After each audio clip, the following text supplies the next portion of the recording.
Ever dropped your phone in water and instantly thought, "That's it, it's dead"?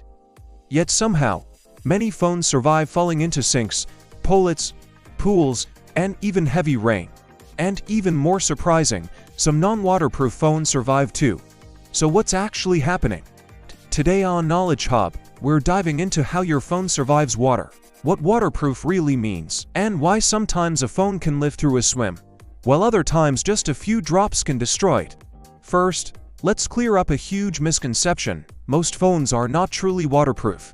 Companies like Apple, Samsung, and Google usually advertise phones as water-resistant, not waterproof. That's because no phone is completely immune to water forever.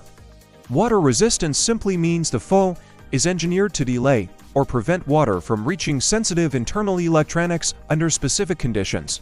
This is where IP ratings come in. You've probably seen labels like IP67 or IP68. The IP stands for ingress protection. The first number refers to dust protection, while the second refers to water resistance. For example, IP67 means a phone can survive being submerged in up to 1 meter of fresh water for around 30 minutes, while IP68 often means deeper water resistance depending on the manufacturer.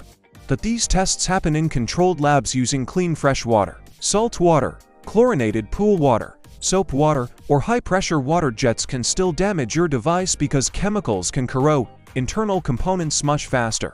So how do manufacturers actually protect the phone? It starts with physical sealing.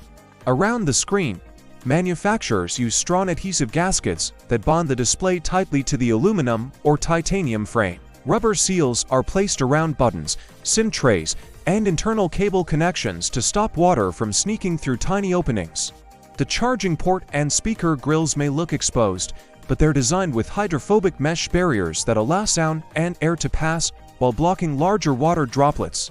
Some newer phones even apply nano coatings to internal circuit boards. These ultra-thin hydrophobic coatings make water bead up instead of spreading across delicate electronics. Inside your phone sits the motherboard, packed with chips like the processor, memory modules, power management circuits, and sensors.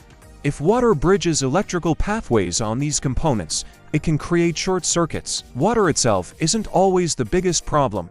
Pure distilled water actually conducts electricity poorly. The real danger comes from minerals, salt, and impurities in everyday water that carry electrical charge.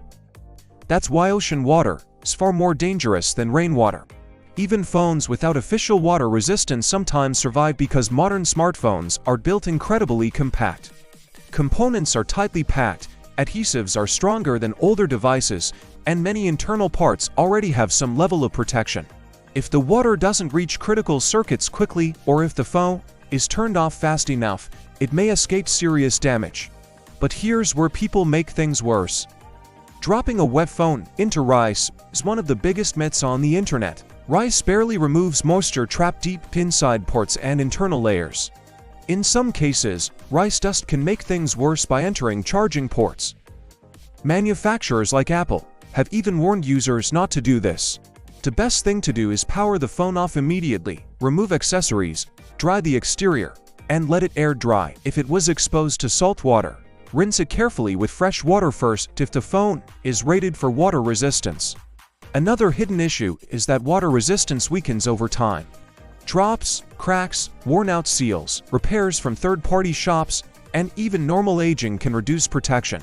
That old IP68 phone may not be as protected as it was on day one. And foldable phones are even harder to protect because hinges create more entry points, though companies like Samsung have been improving this with devices like the Samsung Galaxy Z Fold series.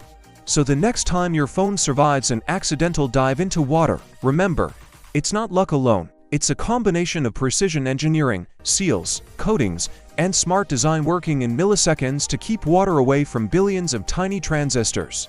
If you enjoyed learning how everyday technology works, don't forget to subscribe to Knowledge Hub for more videos. And as always, stay curious.